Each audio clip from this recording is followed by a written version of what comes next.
From this day on, forever be true. Cherish this life that's destined for you. Live your life with kindness and care. Remember, Allah will always be there, be there. Nikahun mubarakun, zawajun mubarakun, an-nikahu min sunnati. Alhamdulillah, wassalatu wassalam ala rasulillah wa ala alihi wa sahbihi ajma'in, amma ba'd. A'udhu billahi minash shaitanir rajim. Bismillahir rahmanir rahim. Hunna libasul lakum wa antum libasul lahunna. Rabbi shrah li sadri wa yassir li amri wahlul 'uqdatam min lisani yafqahu qawli. I welcome all of you with the Islamic greetings. Assalamu alaikum wa rahmatullahi wa barakatuh. May peace, mercy and blessings of Allah subhanahu wa ta'ala be on all of you. This session is mainly dedicated for any questions in choosing a life partner, or how to have a successful married life, or after you're married if you have any problems as far as relationship between the husband and wife. So this session is mainly dedicated for that. This call doesn't mean that those who are going to get married, it's only for them. Even for those who have got married, it's for them also, so that they can see to it that the life goes on according to the Quran and Sunnah. So if the brothers have any questions on marriage, choosing a life partner, you can raise your hand, inshallah. Yes, brother. Assalamu alaikum. Wa alaikum assalam. Allah says in Quran that He has given the love and affection between the husband and wife.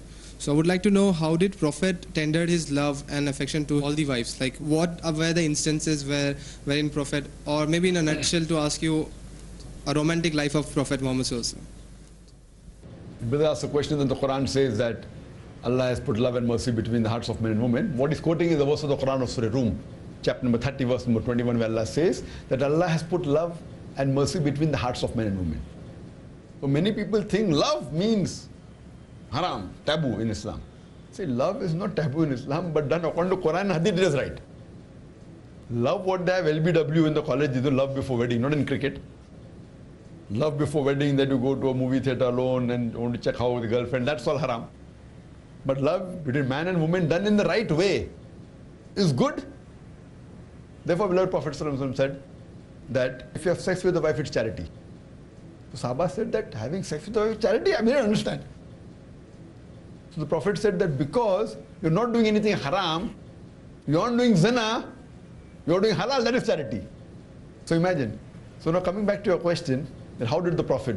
I mean, there are various examples. But one thing you'll find in the Hadith, that mashallah, unlike the other religious scriptures, when they talk about love making, when they talk about married life, many times it seems to be obscene. But in the examples given in the Quran and in the Hadith, alhamdulillah, phenomenal. In the Quran, it's out of the question. The words used in the Quran, the same thing can be described in a way which is, mashallah, very modest, and same time the message is put across. And several examples, Surah Baqarah chapter 2 verse 221, and various examples you can find in the Quran. Where time will not permit me to give all the examples unless you ask. Like there are many words used, which if I use it, it's not obscene. But if I use it, a similar word, the meaning is the same, but the word is not obscene. Similarly, we see the life of the Prophet ﷺ. There are various hadith in which how the Prophet behaved with the wife. Like what we learn in medical books, that find that when you have sex, the foreplay is required. The same thing is in the hadith, but in the good way. There are ways in which the hadith saying that the Prophet nudged the wife. That means he fooled with her. And he smiled. Like in the Islamic concept, you feel that a wife cannot even call the husband. She'll say, can't call by name. Suniye. Means wife taking the name of husband is taboo. I mean, there's no hadith saying the wife taking the name of husband. Fine, you should respect your husband. But suniye, how you behave is very important. But in the hadith, Prophet always said that you should not discuss the intimacy of the husband and wife in public. Therefore, you will not find any hadith talking about vulgarity, which will seem vulgar.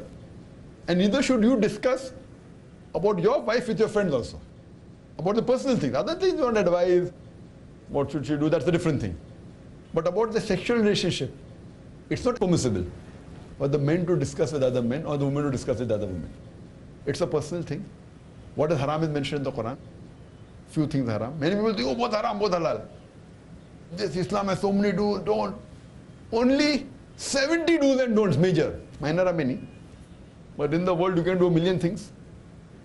according to Imam Madhabi, there are 70 major sins. And minor may be many more. But percentage-wise, the do's and don'ts are less than 1%. Out of 100 things, only 1% may be coming in do's and don'ts, in faraiz and haram, everything else. So similarly, in the sexual life, the Prophet has given hadith in which this is prohibited. As Allah says in the Quran, in Surah Baqarah chapter 2 of 223, that approach the wife the way you want. And because they are your till. It's also the Quran, approach a wife. But again, what is prohibited is that you cannot approach from the rear private part, which is prohibited. That's it. Everything else, so it's very clear cut. And which even scientifically, inner sex is haram. So besides that, you can explore the way you want. It is permitted. There may be certain things which may be mustab, certain things which may be mubah, may be makruh. What is haram has been specified. What is haram, and what is fard is fard. Everything else comes in mubah. Mubah or maybe mustab or makruh. Only what is haram has been haram. Everything else is permissible. So if to say anything is haram, you have to get a text from the Quran or the hadith. If you can't support any of a text for haram, everything has become halal. In the halal category, it can be fard, it can be mustab, it can be mubah, it can be makruh. That's a different question altogether. So the various hadith prophets spend time, sometimes more with this wife, sometimes that wife, but overall he was equal. There are various instances where some of the wives were young, some of the wives played with things when they were very young.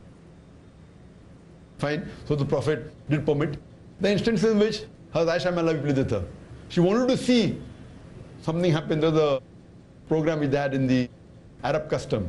I don't call it a dance, not the dance that we have normally, but you know, they have a particular session where she wanted to watch. The hadith says that Hazrat Aisha may Allah be pleased with her, she saw from one side of the Prophet. No, she climbed on the Prophet's back. But seeing to it that she maintains the hijab and she peeped above the shoulder.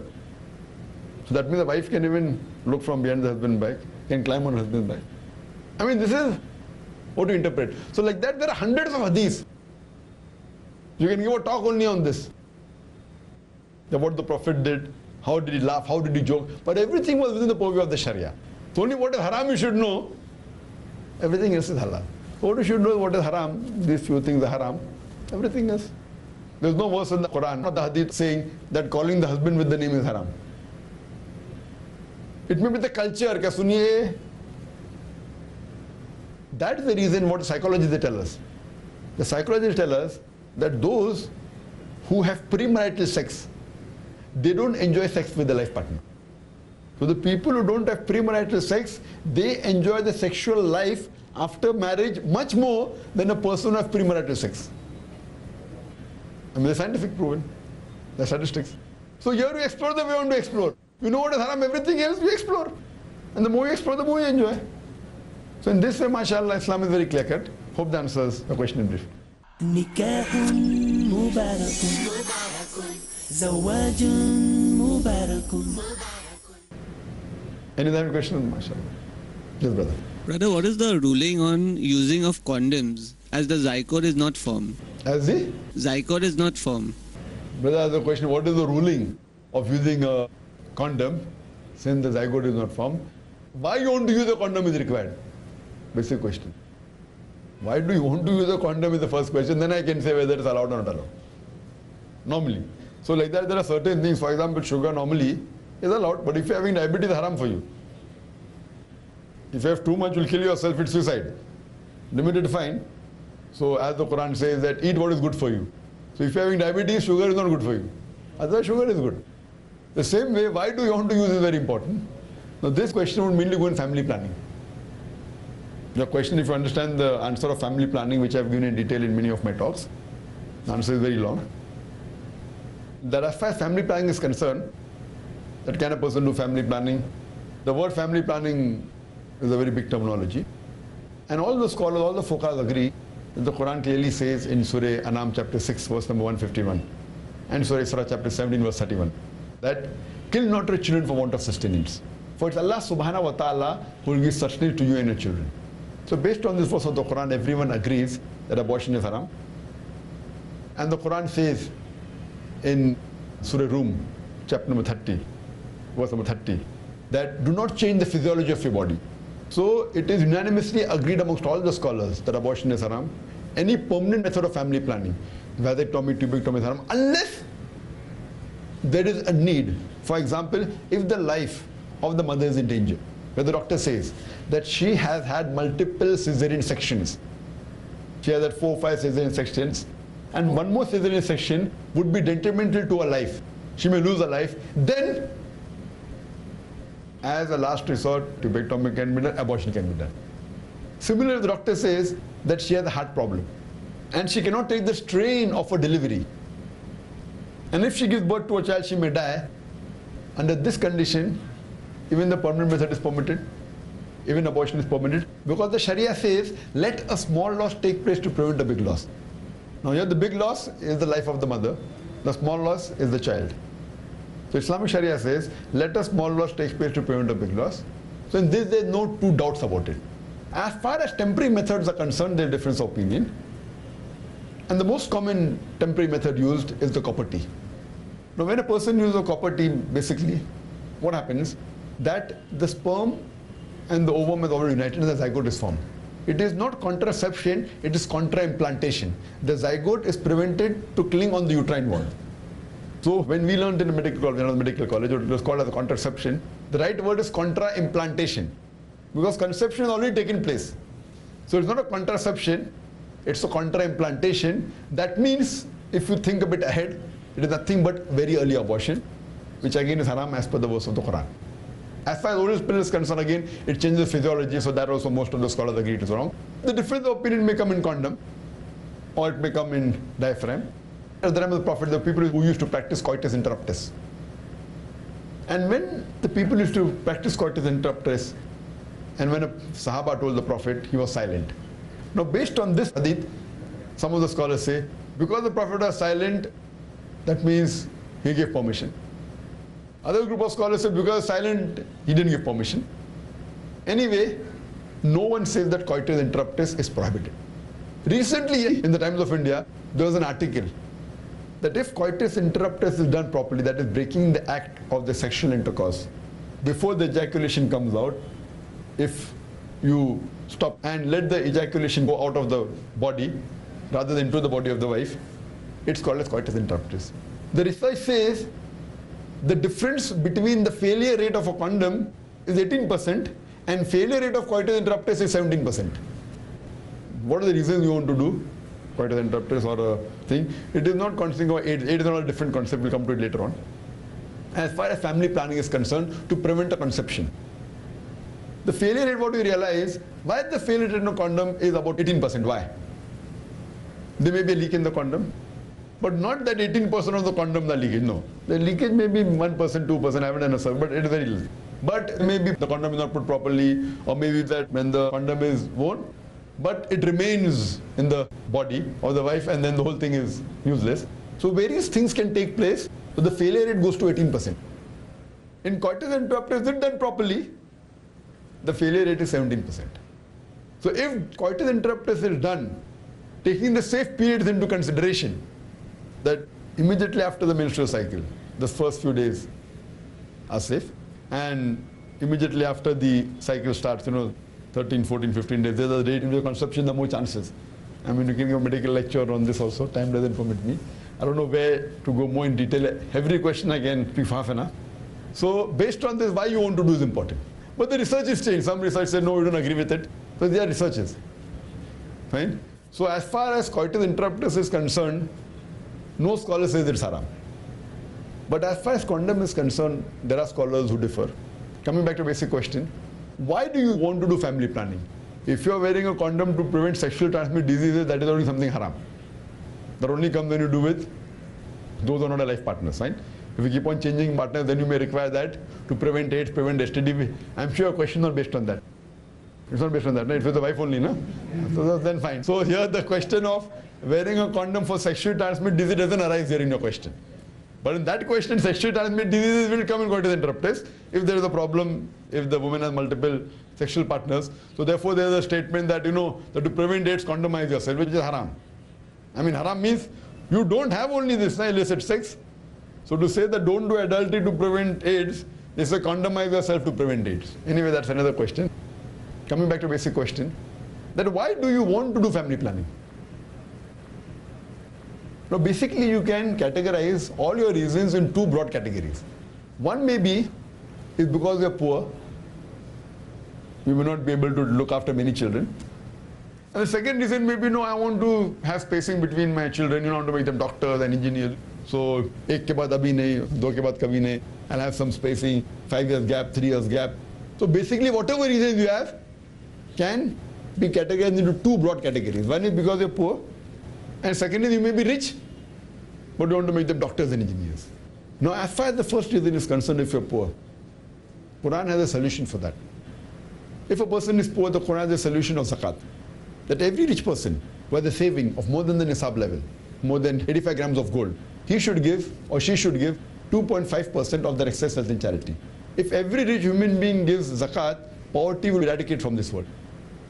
No one would have hunger. So the question of family planning won't arise because we're poor. If you really fall below the poverty level, if you're fuqara, you can surely take zakat. And it's not haram to take zakat, that's your right. So coming to the next reason, that I want to make my son a doctor, I want to make an engineer. So if I have one child, I have to give a spacing of 2-3 years, and then I can concentrate on the education, etc. It's a fallacy and a misconception that if you have less children, you can give them good quality education. If you see the list of Nobel Prize winners, it's not that they have only been the first child. They may have been second, third, they may be multiple children. So it's a fallacy.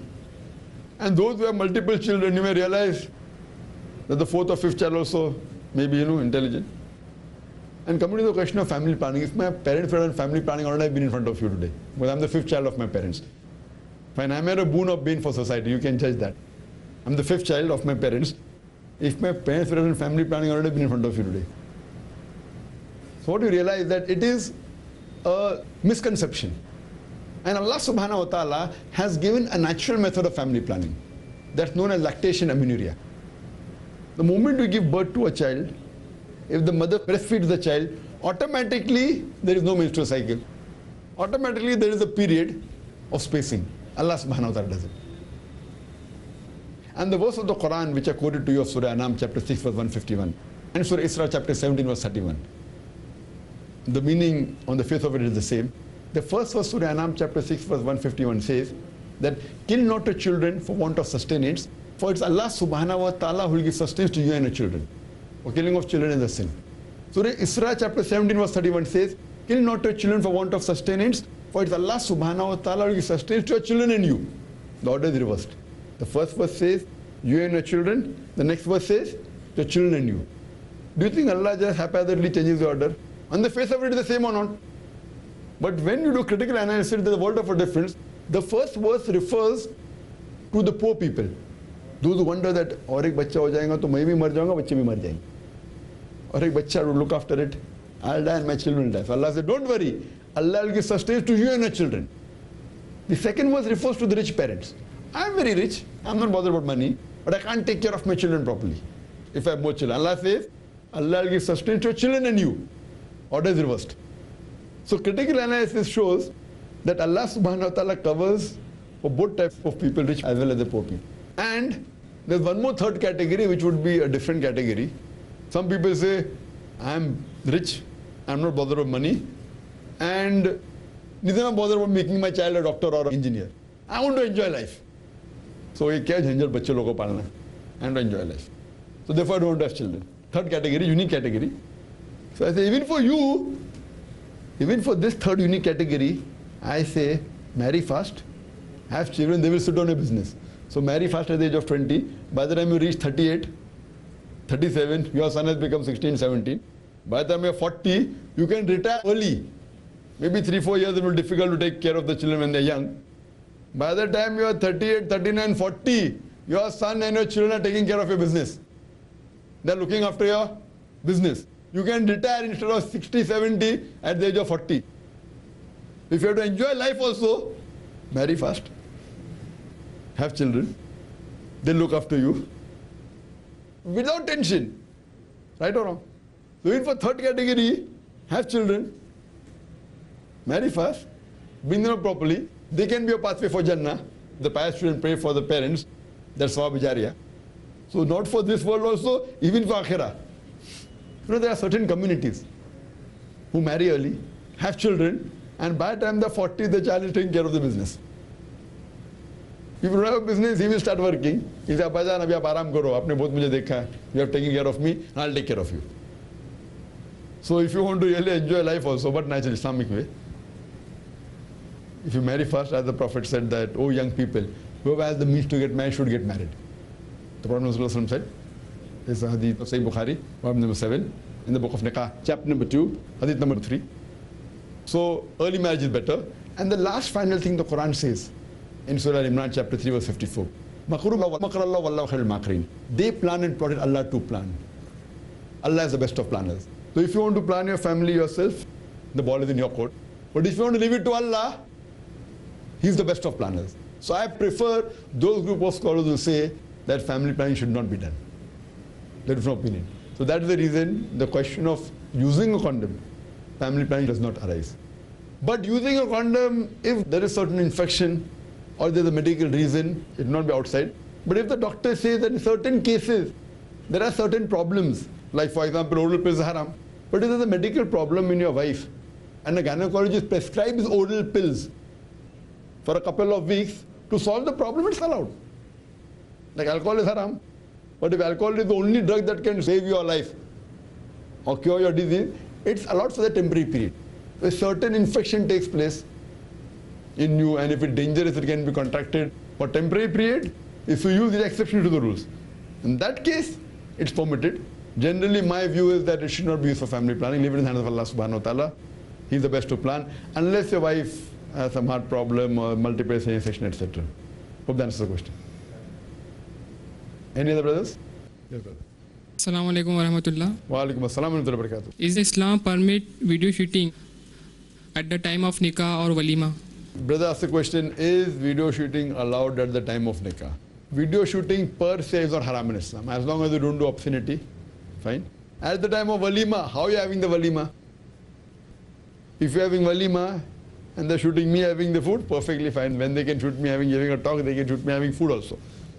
But if you're having ladies and gents mixing together and showing to the world, it's not allowed. If you're having video recording of family members, brothers, sisters eating and showing, and only brothers and sisters watch it, it's fine. You can take a photograph of your wife, seeing to it that the Namaram should not watch her. Fine. So if you take a photograph of a wife and put it on the website, it's haram. So everything is subjective. The video shooting per se is not haram. But the question, why do you want to shoot a walima? Sorry? You asked for the sake of asking. So I'm answering for the sake of answering. Fine, but generally per se, you're having family gathering, you want to take photograph, family gathering. But always be careful when you're taking out a photograph with your family members. See to it that becomes your property. Don't show it to your friends. If you want to show it to your friend, show your photograph, not your wife's photograph. Therefore, when I go for lecture tours, I don't allow anyone to shoot me and my wife together. You want to shoot me, no problem. No, I want to shoot with your wife, sorry, I said. No, the limit is there. And even internally, if the wife of my friend wants to shoot my wife says no. We are good friends, but don't shoot me. You can remember me without looking at my photograph. When shooting is not haram, but photograph fine. I have taken a photograph of my wife, I've got it in my album, but that's for me to see. Fine? Hope that answers the question. Wa akhiru da'wana alhamdulillahi rabbil alameen. Forever be true. Cherish this life that's destined for you. Live your life with kindness and care. Remember, Allah will always be there, be there. Nikahun mubarakun, zawajun mubarakun, an-nikahu min sunnati, ma qala an-nabi huwa sahih. Nikahun mubarakun, nikahun mubarakun, zawajun mubarakun.